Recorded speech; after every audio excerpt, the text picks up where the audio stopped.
Hey, how's it everyone? Boy, it's hard to believe that we're already 1 month into 2025.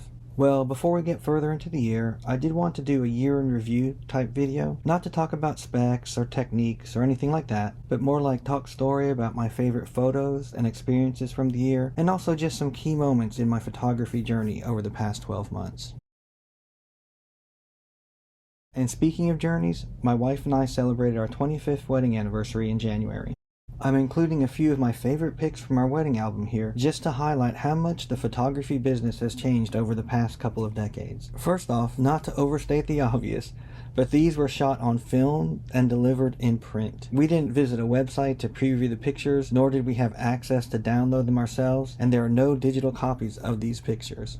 Comically, we didn't have to wait for the photographer to post-process raw files. We had to wait for the photos to actually be printed on paper. Also, our wedding album is in a nice, big leather-bound book, but it's probably only a dozen or so pages. Each page has 2 photos inserted in them, one on each side. So the photographs aren't actually printed on the page. Also, each of these pictures takes an entire page. So it's not like the photo books you see today, where one page might have a variety of different size photos in them. Finally, if we wanted more pages, or additional copies of the pictures, we actually had to order them from the photographer, so there was no way for us to print out our own pictures.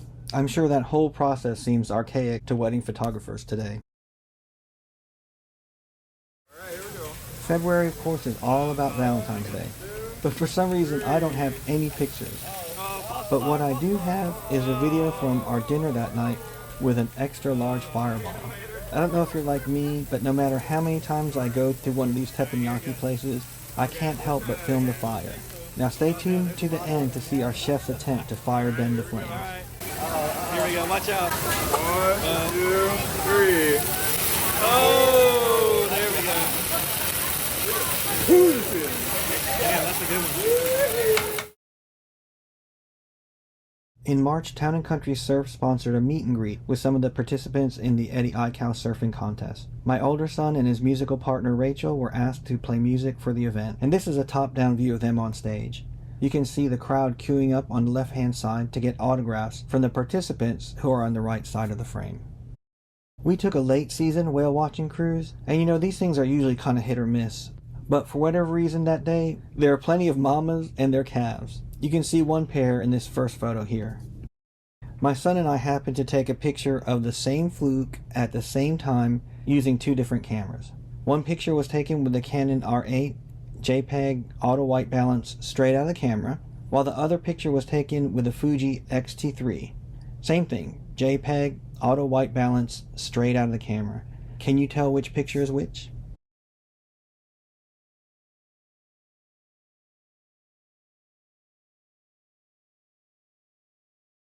Well, I was surprised to find that the first picture was taken with the Canon R8. When I shoot with Fuji, I usually shoot with the Velvia film simulation, which I noticed creates a very, very vivid and oversaturated blue. I was surprised to see the Fuji output such a dull shade of the ocean. I had mentioned in my What's in My Camera Bags video that I love taking moon pics with my 70-200 f4, but the pics that I took on this day in April are among my most favorite pictures I've ever taken. Fortunately, my younger son had an after-school event to attend, so I picked him up much later than usual from school. I knew there would be a full moon that night, so I looked at my stargazing app and I saw that it was going to rise behind Diamond Head over Hawaii Kai and the Cocoa Head area. Since we were very close, I asked my son if we could go around to the ocean side of Diamond Head to see if we can capture some pics. Luckily, we were able to take 2 of my all-time favorite pics.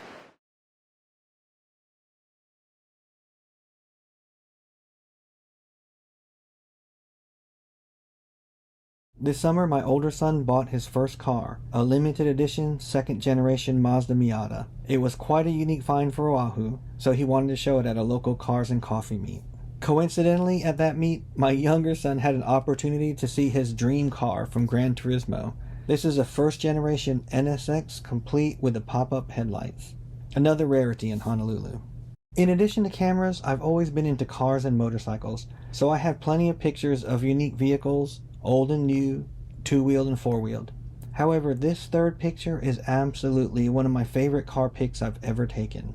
I've seen plenty of Mercedes GT Coupes before, but I've never seen nor heard of a Black Series GT until this day. Talk about making a grand entrance. When this car rolled up, the crowd fell silent and all heads turned. This car is absolutely menacing. I mean, if Darth Vader commissioned Wayne Industries to make a ground vehicle for him, this would be that car. And I love how this picture turned out. If you remember in the old comic books, if you looked at Superman's hair, it was so black that it would actually have tinges of blue in it. And that's the way this picture came out. The car is actually matte black, but the blue from the sky reflected on the paint gives it this blue tinge. Those blue accents shone perfectly on this car. Another car show, another NSX. Seriously though, this picture was a game changer for me. I had purchased a new to me Sony ZV-1 to take on our upcoming European cruise, but at this point I still had my doubts as to whether an advanced compact camera, particularly one with a 1-inch sensor and no viewfinder, could get the job done. After I processed this pic, I was sold on it. The raw files were very easy to work with, and I love how I was able to bring out the red and green in this picture. So at this point, I was comfortable leaving my tried and true Canon behind. Okay, so June was a big month for us since we went on our European cruise. I've already made a long form video on the trip, so I won't go into too much detail here, but I will provide a link to that video in this card. Instead, what I thought I would do is for each location, show a typical pic for that area, and if possible, an alternative view. For example, here is my favorite picture taken in Vatican Square, facing St. Peter's Basilica. However, this second picture is equally compelling to me. This is the spot where the Pope presides over Mass. I can only imagine what his view is like when the square is full of worshippers.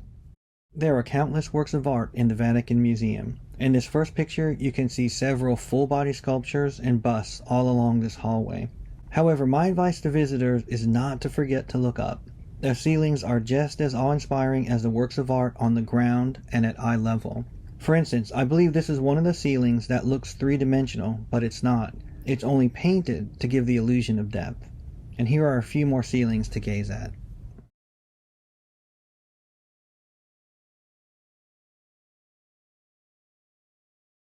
The first word that comes to mind when thinking of my visit to St. Peter's Basilica is immense.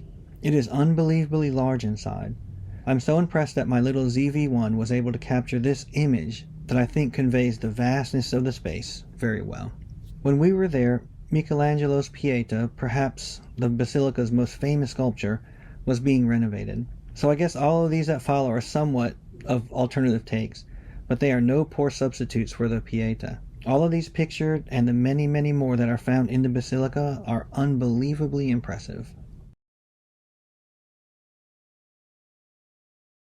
This is an iconic shot of the Colosseum. Unfortunately, Rome was preparing for the Jubilee year, so there was a lot of construction around town. So this construction site in the foreground somewhat mars this classic view, but it's still breathtaking nonetheless. After walking through this archway, we were greeted by this sight. Once again, the ZV-1 captured the full breadth of this scene. I know I keep saying this, but this is one of my favorite pics from the trip, since you can see the entire arena. However, these side views, although less aesthetically pleasing to me, show off the multi-layered construction of the Colosseum a bit better, along with the complexity of the build. Here's a hot alternative take. This is the back side of the Colosseum. What a shock to see the state of disrepair on this side of the structure.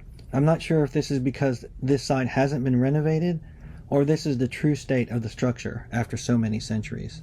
Honestly though, when I saw it, I actually was thinking of Mariah Carey. So to date myself a little bit, when Mariah Carey first came out in the 90s, you know, all her album covers and pictures always showed that one side of her face, and I always wondered, what does the other side of her face look like? Okay, I have to admit, one of my goals was to battle Pokemon in the Colosseum, so mission accomplished. Okay, I know I'm sounding like a broken record, but this is also one of my favorite pics from this trip. I remember walking through this street. I had my head down because the sun was shining in my face. It was about 8 or 8:30 in the morning. I saw the people on my right queuing up for walking tours, then I looked up and was greeted by this glorious sight. When I got to the steps, there were only 2 people sitting on them, which I guess is actually a big no-no now. But anyway, I was able to Photoshop them out, and the result is this clean-looking pic looking up the stairs. Here's an alternate take though. This is the view down the stairs. You can see the morning sun casting the shadow of the church that's at the top of the stairs onto the buildings below. Dom Toretto knows this view all too well. We also got lucky at Trevi Fountain. For some reason, there was hardly a crowd there when we went. There's no alternative take here. I was just glad to be able to get a good clean picture with my family in front of the fountain. For Pompeii, I'll give you the alternate take right up front, and that's not to be so focused on the castings of the victims of the eruption. I think a lot of people have a morbid curiosity about them under the misconception that these are actual bodies encased in lava, which is not true. I know when I went, I'd forgotten all about them because I was engrossed by the remaining architecture, roads, sculptures,